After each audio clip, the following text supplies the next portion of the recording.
매일 성경과 함께하는 오늘의 큐티 시간입니다. 8월 15일 오늘의 말씀은 이사야 27장 2절에서 13절입니다.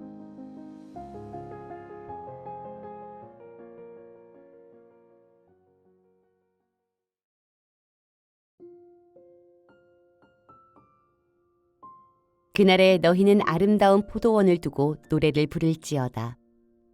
나 여호와는 포도원 지기가 되며 때때로 물을 주며 밤낮으로 간수하여 아무든지 이를 해치지 못하게 하리로다.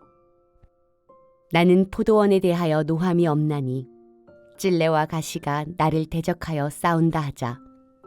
내가 그것을 밟고 모아 불사르리라. 그리하지 아니하면 내 힘을 의지하고 나와 화친하며 나와 화친할 것이니라. 후일에는 야곱의 뿌리가 박히며 이스라엘의 움이 돋고 꽃이 필 것이라. 그들이 그 결실로 지면을 채우리로다.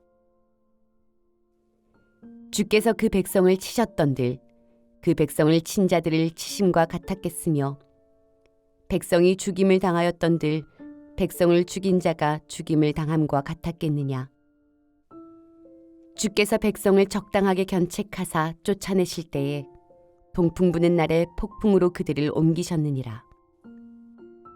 야곱의 부리가 속함을 얻으며 그의 죄 없이 함을 받을 결과는 이로 말미암나니 곧 그가 제단의 모든 돌을 부서진 횃돌 같게 하며 아세라와 태양상이 다시 서지 못하게 함에 있는 것이라.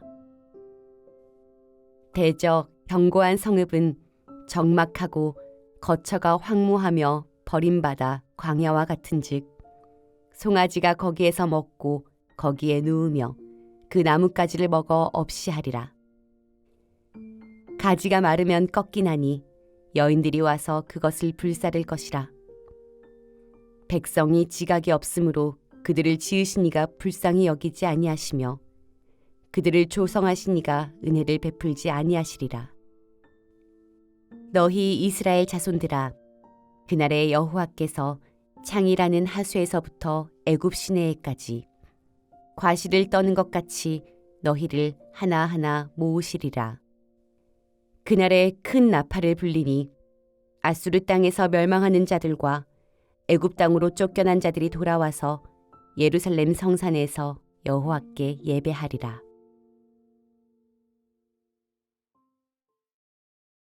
우리가 잘 아는 이사야 5장에는 슬픈 포도원의 노래가 나옵니다. 밤낮으로 가꾸고 돌보았지만 결국 들포도를 맺은 이스라엘을 향해 하나님이 탄식하시며 포도원 울타리를 허물어뜨리시는 아픈 이야기입니다. 그러나 오늘 읽은 이사야 27장은 그 슬픈 노래를 기쁨의 찬가로 바꾸어 부릅니다. 하나님은 실패했던 포도원을 외면하지 않으시고 다시 일구어 아름다운 포도원으로 만드십니다. 그리고 이번에는 하나님께서 친히 그 포도원의 파수꾼이 되어 밤낮으로 물을 주며 아무도 해치지 못하도록 세심하게 지키시겠다고 약속하십니다. 이 약속 속에는 뜻밖의 깊은 자비가 담겨 있습니다.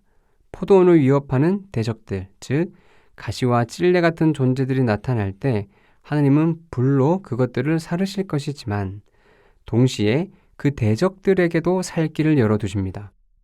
만약 대적들이라도 하나님께 나아와 화친을 구하고 그분의 보호 아래 들어오기만 한다면 하나님은 기꺼이 그들과도 평화를 맺으시겠다는 것입니다. 하나님은 이처럼 자비로우신 정원사입니다.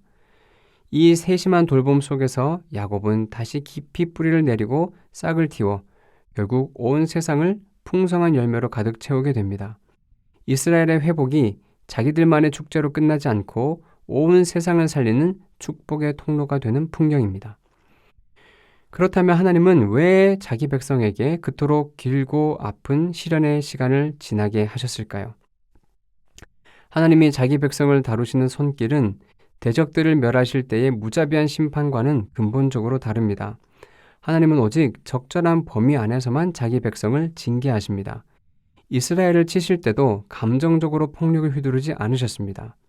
하나님은 거친 동풍이 부는 것 같은 매서운 시련을 허락하시더라도 우리의 생명이 다치지 않도록 그 바람의 세기를 조절하시는 아버지이십니다. 아버지가 내리시는 징계의 목적은 오직 하나, 백성의 삶에 깊이 박혀있는 죄악을 씻어내는 것입니다. 유다 백성이 바벨론 포로기라는 아픈 골짜기를 지나는 동안 그들이 가치 있게 여기던 우상의 제단 돌들은 가루처럼 부서질 것이고 아세라상과 태양상은 완전히 사라질 것입니다. 시련의 동풍은 유다를 멸망시키기 위한 바람이 아니라 그들의 영혼을 정결하게 만들어 용서하시려는 은혜의 바람이었습니다. 반면에 하나님을 떠나 자기들만의 힘으로 성벽을 높이 쌓았던 교만한 성읍들은 결국 황폐해져 송아지가 풀을 뜯는 쓸쓸한 황무지가 되고 말 것입니다.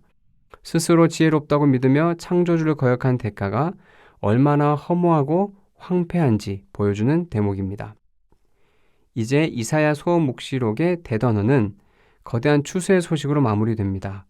하나님은 마지막 날에 물결치는 유브라데 강가에서부터 애굽 시내에 이르기까지 모든 과일나무를 세차게 흔들듯 땅을 흔드실 것입니다. 그 격렬한 흔들림 속에서 알곡과 같은 주님의 백성들을 단 한 사람도 잃어버리지 않고 하나하나 세심하게 손으로 모으십니다. 우리는 무리 속에 묻혀있는 무명한 존재가 아닙니다. 하나님은 우리의 이름을 기억하시며 귀한 알곡을 거두듯 우리의 삶을 손수 추수하십니다. 그리고 마침내 온 땅에 큰 나팔 소리가 울려 퍼질 것입니다. 이 나팔 소리는 영적으로 망해가던 자들, 이방 땅으로 쫓겨나 잊혀졌던 모든 방랑자들의 영혼을 깨우는 소리입니다. 아수르 땅에서 헤매던 자들과 애굽 땅으로 쫓겨났던 추방자들이 그 부르심을 듣고 길을 나설 것입니다. 그들은 마침내 예루살렘의 거룩한 산으로 돌아와 다 함께 참된 왕이신 여호와 앞에 무릎을 꿇고 경배하게 될 것입니다. 이것이 성경이 약속하는 인류 역사의 마지막 종착지입니다. 온 열방이 하나님의 백성인 교회를 통해 온 우주의 왕이신 하나님과 예수 그리스도께로 돌아올 것입니다. 하나님을 향한 온 우주적 예배가 거행될 것입니다. 오늘 말씀을 정리하겠습니다. 오늘을 살아가는 우리의 삶에도 메마른 가뭄이 찾아오고 매서운 동풍이 불 때가 있습니다. 왜 내 삶에 이런 고난이 찾아왔는지 주저앉아 눈물 흘릴 때도 있습니다. 그러나 기억하십시오. 우리의 삶은 버려진 황무지가 아니라 하나님께서 밤낮으로 물을 주며 지키시는 소중한 포도원입니다. 우리에게 불어오는 고난의 바람은 우리를 망하게 하려는 바람이 아닙니다.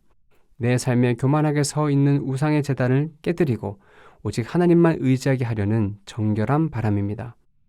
그 바람의 세기마저도 주님은 적절하게 조절하고 계십니다. 주저앉아 헤매는 우리를 주님은 무리로 보지 않으시고 오늘 하루도 하나하나 이름을 부르며 찾아와 세심히 만져주십니다. 세상의 거친 소음 가운데서 내 영혼을 일깨우는 하나님의 세밀한 나팔 소리에 귀를 기울입시다. 방황을 끝내고 다시 예배의 자리로 돌이켜 우리를 밤낮으로 간수하시는 주님의 품 안에서 영원한 평화와 결실을 누리는 신실한 백성이 되기를 소망합니다. 기도하겠습니다. 포도원의 신실한 파수꾼이신 하나님, 인생의 가뭄과 거친 동풍 속에서도 저희를 외면하지 않으시고 밤낮으로 세심히 지켜주시니 감사합니다. 삶에 찾아오는 시련의 바람 앞에 낙심하기보다 그 바람의 세기를 적당하게 조절하시는 아버지의 손길을 신뢰하게 해주십시오. 이 고난의 시간을 통해 오직 주님만을 의지하는 정결한 백성으로 거듭나게 해주십시오. 세상의 소음 속에서 길을 잃고 방황하는 저희를 거대한 무리가 아닌 하나하나 세밀하게 이름을 부르며 거두시는 그 귀한 사랑을 기억합니다. 마침내 울려 퍼질 구원의 큰 나팔 소리를 따라 살며 주님이 주시는 영원한 평화와 결실을 누리게 해주십시오. 우리를 날마다 돌보시고 마침내 회복시키시는 예수 그리스도의 이름으로 기도드립니다. 아멘.